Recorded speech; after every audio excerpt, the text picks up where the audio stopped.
Oke, assalamualaikum warahmatullahi wabarakatuh. Kita akan kembali ya melakukan video hands on dengan saya Rahmat Dinata, dan pada video kali ini akan mengerjakan challenge lab ya, yaitu bertujuan untuk melakukan migrasi database ke Amazon RDS. Jadi kita akan melakukan migrasi ya. Kita baca dulu skenario-nya.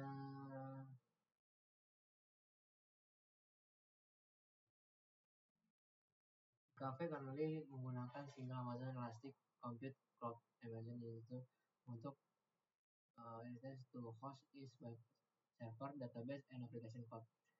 Meanwhile, Oke, jadi kita harus melakukan migrasi ya, karena suatu saat bisnis ini sudah meningkat gitu ya. Information, Smarta use the data for accounting, plan home ini, business type.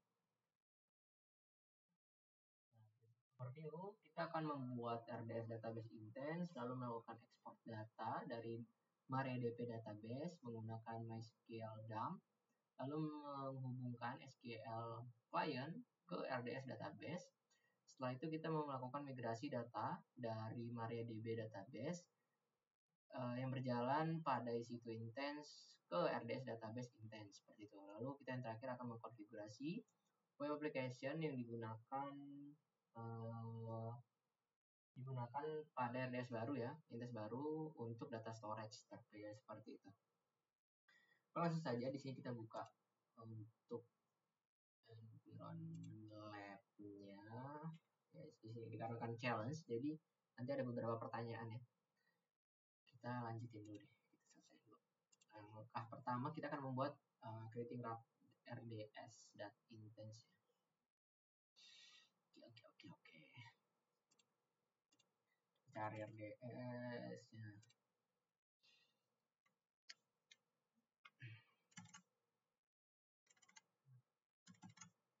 Oke, di sini kita pilih database, lalu create database.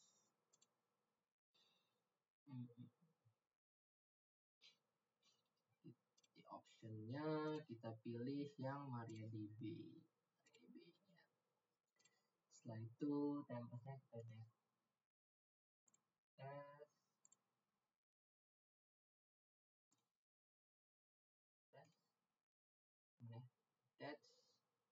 lalu untuk identitasnya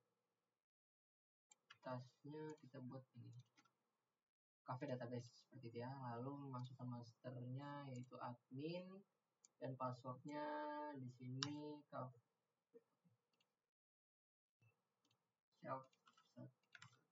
URL-nya kita buat notepad online ya, mencatat hal-hal yang perlu dicatat ya, biar kita nggak balik gitu. Dan dokumen password database ya. Oke, setelah itu pasti satu password.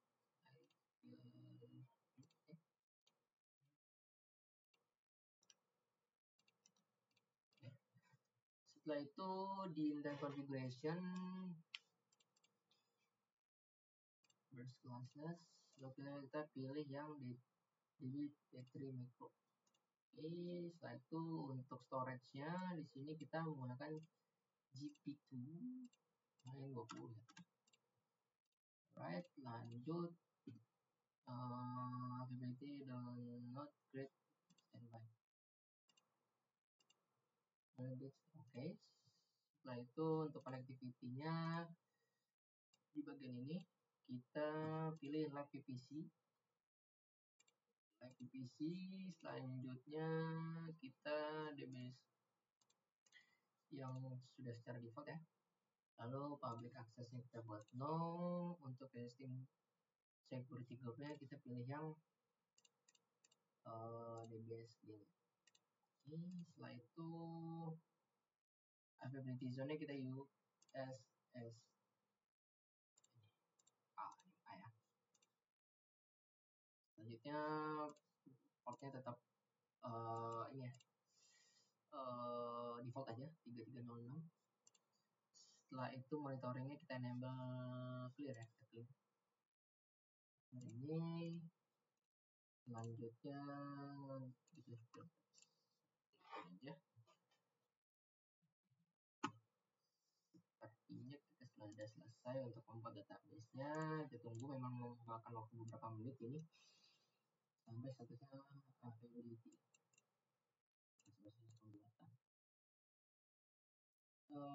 Tugas kedua kita akan menganalisis nih existing cafe application deployment. Jadi kita akan mencoba mengakses ya. Kita tunggu dulu beberapa menit sampai statusnya availability. Oke, sudah selesai dibuat database-nya. Selanjutnya kita mau menganalisis ya, mencoba testing lah seperti itu. Kita masuk ke intents dari situ, di sini.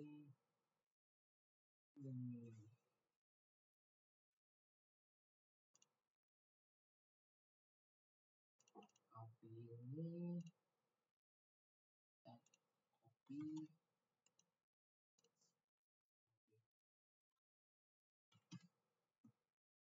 Oke, nah di sini sudah dibuat ya, sudah bisa diakses nih kafenya ya. Oke, story clear. Banyak nih story ya. Patch update at this one. Coba satu satu. Banyak. Kita lihat, nah di sini sudah terlihat ya. Setelah itu, oke, kita connect dulu. Session manager, connect.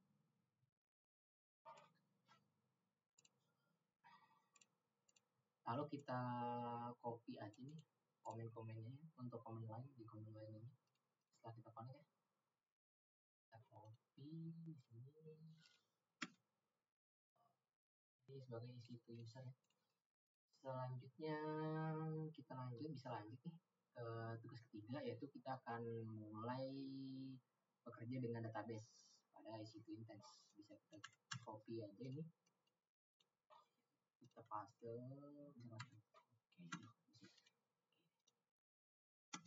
terus hasilnya jadi sudah statusnya sudah running MariaDB-nya ya.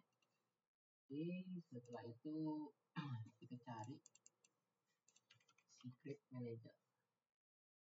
Secret manager ini kita cari untuk mendapatkan secret dari cafe/db password. Ini kita akses dulu ya. Akses, copy. Nah, ini ada password. Password itu adalah yang di bagian ini. Copy, lalu kita masukin di sini. Test db password ya. Nah, setelah itu kita copy lagi, kita masukin di sini. Oke, kita sudah masuk ke MariaDB database-nya. Seperti itu.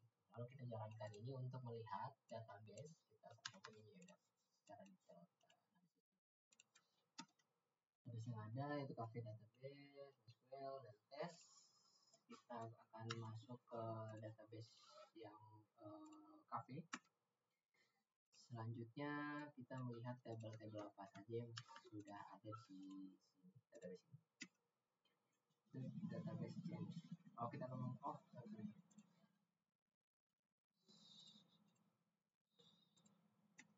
database-nya itu terdapat tabel order item, produk group. Dan kita bisa melihat item apa aja yang ada di order.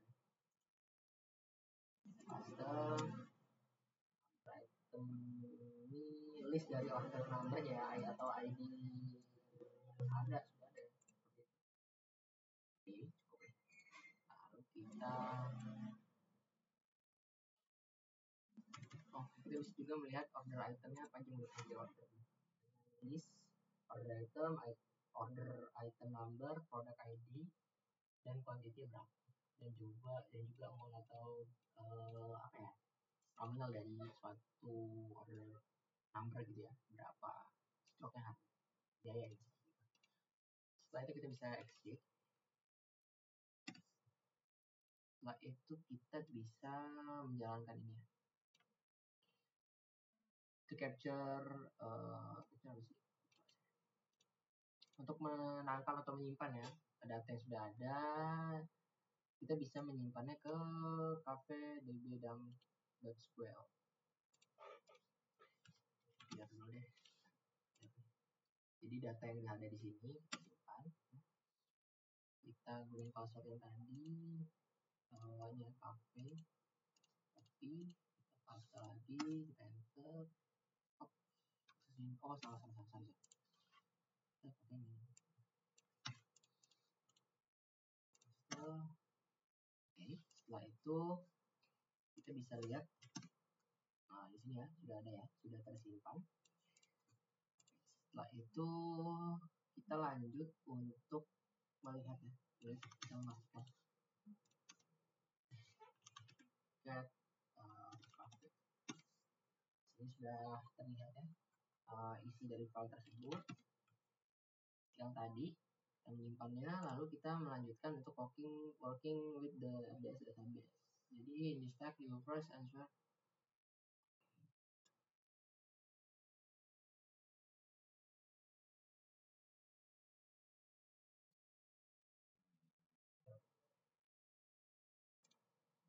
masuk ke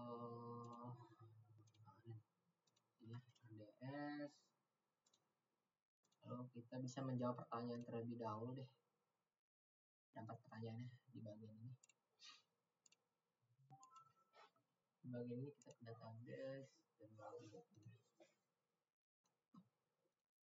oke, yang pertanyaan pertama itu di mana RDS Intense itu running ya, dan pilihlah jawaban. Oke, jadi jawabannya adalah at the viability zone level. Kita pastikan ya USS1. Selanjutnya note there the intent have IP. Oke, kita jawab tidak punya ya, dia belum punya IP public ya. Lalu what is the name tag value relating, yaitu adalah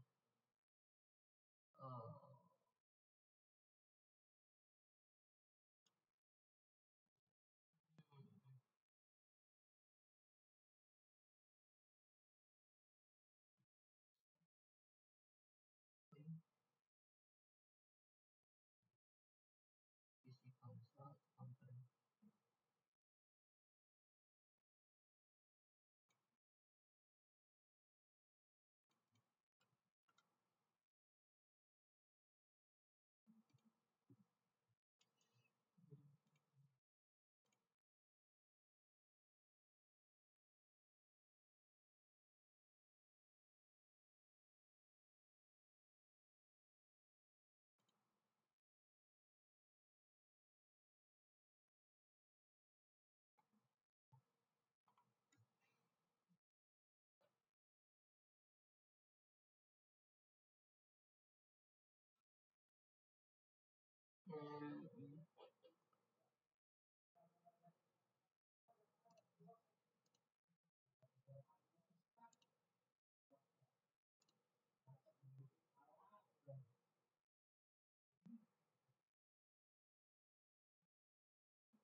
PPC.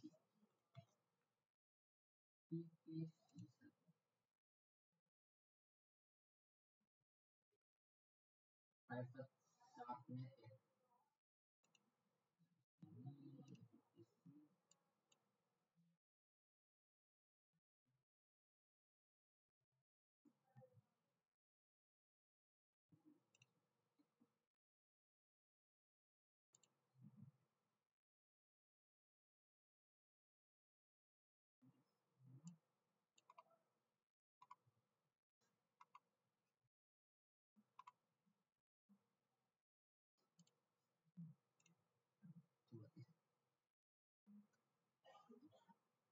Berapa banyak security group? Satu ya.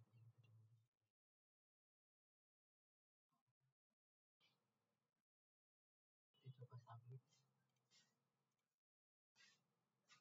Oke.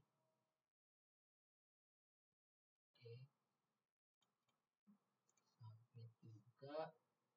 Banyak. Sudah nih. Sudah clear, bisa kita close. Kita lanjut dulu. Di sini beberapa tips untuk in this text you first ensure then you confirm then RDS console.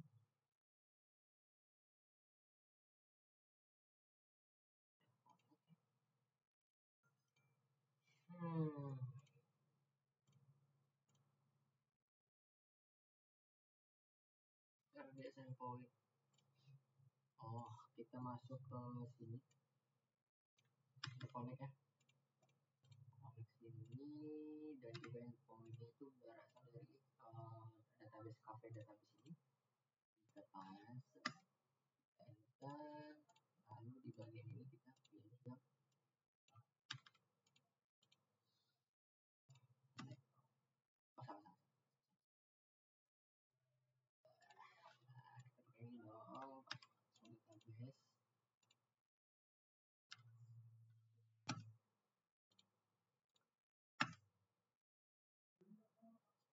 ini dong, database.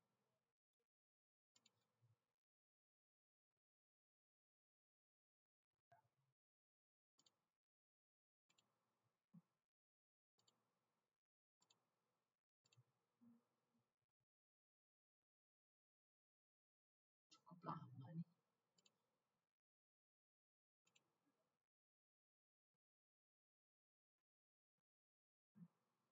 Oh, kita perlu update dulu ya inbound-nya. Oke. Jadi di bagian RDS di sini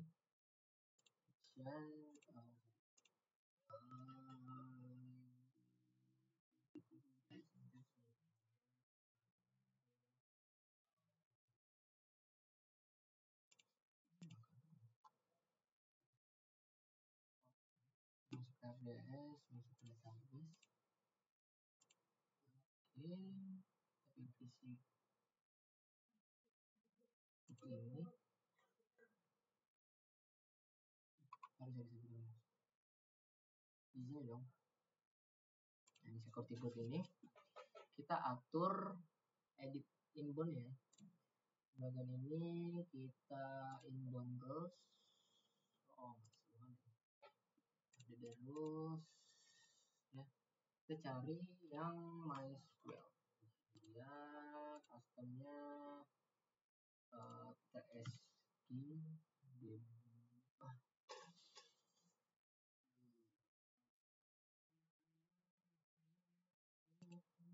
ini save.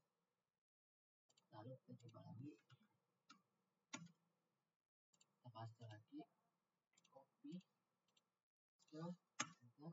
Nah, sudah bisa terhubung ya, karena tadi inboundnya belum kita atur tadi, seperti itu. Lanjut kita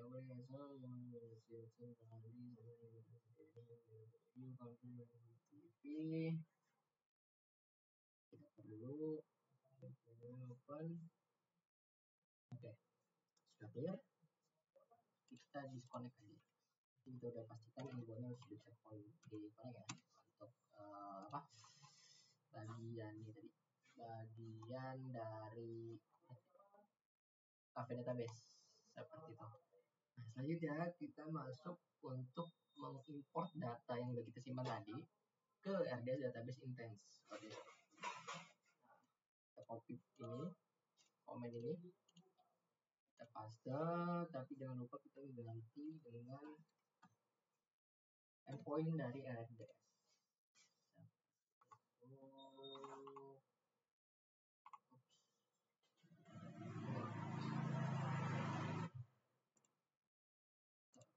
Copy, kita paste di sini, dan enter. Paste di sini, enter. Oh, salah kali. Menggunakan ini ya.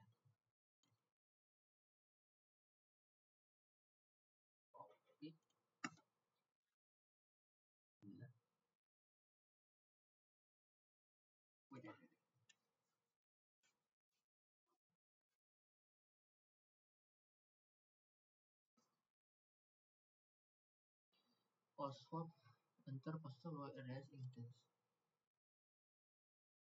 Ini kita copy ini. Nah, sudah masuk ya. Setelah itu kita konfirmasi lagi di sini. Kita ganti dengan endpoint dari FDS tadi, kita copy lagi, enter, lalu di sini kita copy yang ini. Oke, kita bisa melihat sel database ini. Oke, InnoDB, lalu kita gunakan yang cafe. Selanjutnya kita lihat tabelnya. Oke, lalu kita lihat bagian order. Oke, sudah selesai ya. Bisa exit ini. Nah, cuman biar lebih enak kita simpan dulu ya. Yes, lebih enak atau kita ganti tab nanti. Selanjutnya kita akan melakukan connecting the Cafe application to new database. Nah, di sini kita balik lagi ke secret.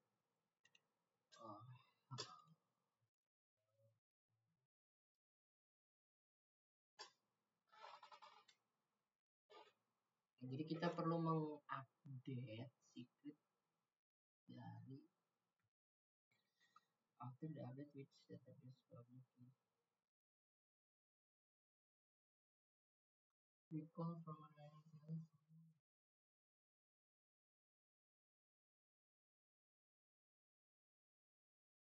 Oke. Jadi kita perlu mengupdate nih secret.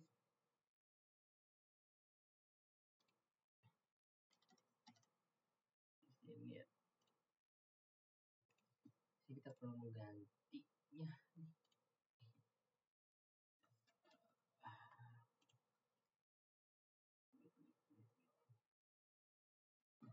Ganti dengan kita edit ya. Selanjutnya ini kita ganti dengan cafe password ini.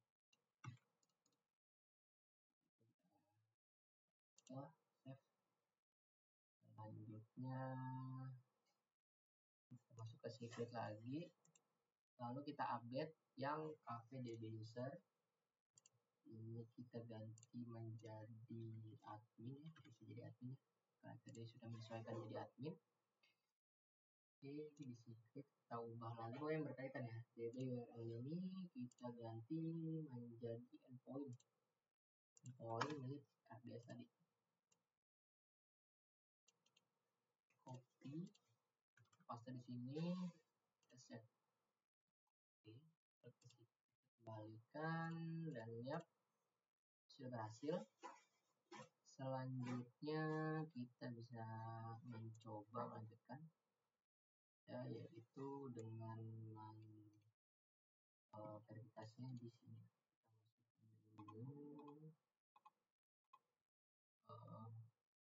Kita stop dulu.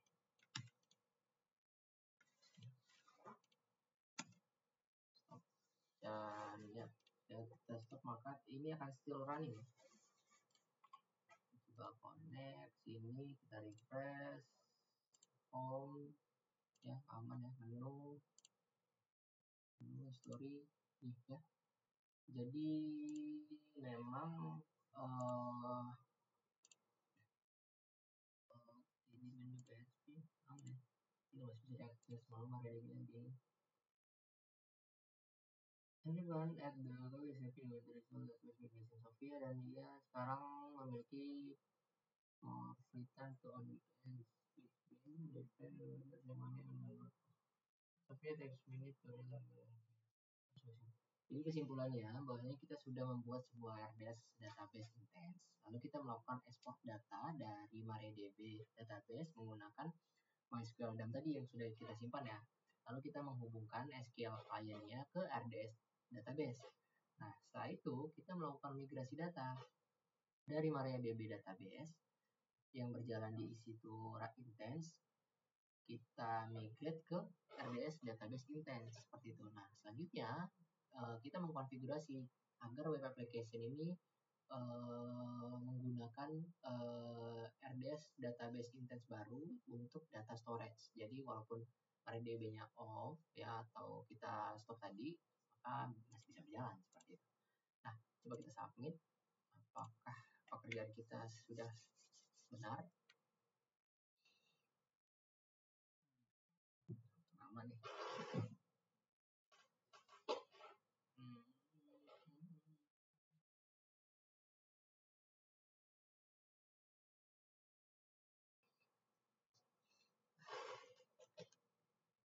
Coba ya, tunggu ya.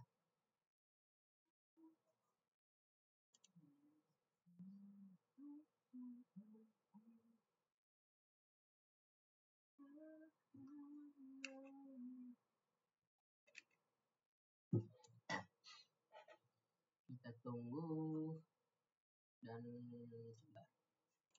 Oke, jadi apa ya? Result dari pengerjaan saya tadi sudah 100% lah ya, maksudnya 25/25 berarti kita sudah sesuai. Dan yang terakhir kita mungkin menjawab pertanyaan dari Migration Lab ini. Yang pertama, when you created your Amazon RDS database, why did you not create standby instance? Nah, kita jawab kita bacakan soal yang dua dulu. Gimana? Where did you get the password for the that you use to connect the Oke. Jadi yang pertama, kapan kamu membuat Amazon RDS database? Ketika saya membuat Amazon RDS MariaDB database, kenapa kamu tidak membuat standby instance? Nah, pertanyaan sudah saya lakukan tadi. Saya tidak membuat standby instance ketika membuat RDS MariaDB karena memang konfigurasi tersebut tidak dibutuhkan pada environment develop atau environment testing ya. Standby instance itu biasa digunakan pada environment production untuk memastikan bahwasannya ketersediaan atau availability itu high availability, sifatnya itu ketersediaannya itu tinggi. Nah, dan pemulihan otomatisnya itu jika suatu saat terjadi suatu error ataupun ada kegagalan seperti itu. Nah, dengan menonaktifkan standby instance, proses pembuatan database ini akan berangsur lebih cepat dan juga biaya yang digunakan juga lebih efisien seperti itu. Nah, jadi bisa kita simpulkan bahwa pertanyaan satu itu kapan ya ketika kita membuat Amazon RDS database tadi, kenapa kita tidak mengaktifkan standby instance? Ya itu tadi jawabannya. Standby instance itu dibuat atau diaktifkan saat kita masuk pada environment production seperti itu. Karena memang saat ini kita masih di fase environment develop atau testing, ya tidak perlu mengaktifkan gitu ya untuk memastikan efisiensi biaya seperti itu. Yang kedua, where did you get the password that you use to connect the MariaDB database that runs on the EC2 Intense? Nah, password yang saya gunakan untuk menghubungkan MariaDB pada EC2 Intense ya, itu saya dapatkan dari AWS Secret Manager. Tadi kan memang panduannya sudah dikasih tahu ya di Secret Manager seperti itu. Nah, di situ itu terdapat secret bernama bisa saya bagian ini. Nah, di bagian ini /cafe/database db password yang menyimpan value password ya. Jadi nilai yang di sini ya di /cafe/db password ini saya ambil dengan memilih opsi retrieve secret value, lalu saya gunakan untuk login ke database seperti itu ya. Mungkin sekian dari video hands on saya. Wassalamualaikum warahmatullahi wabarakatuh.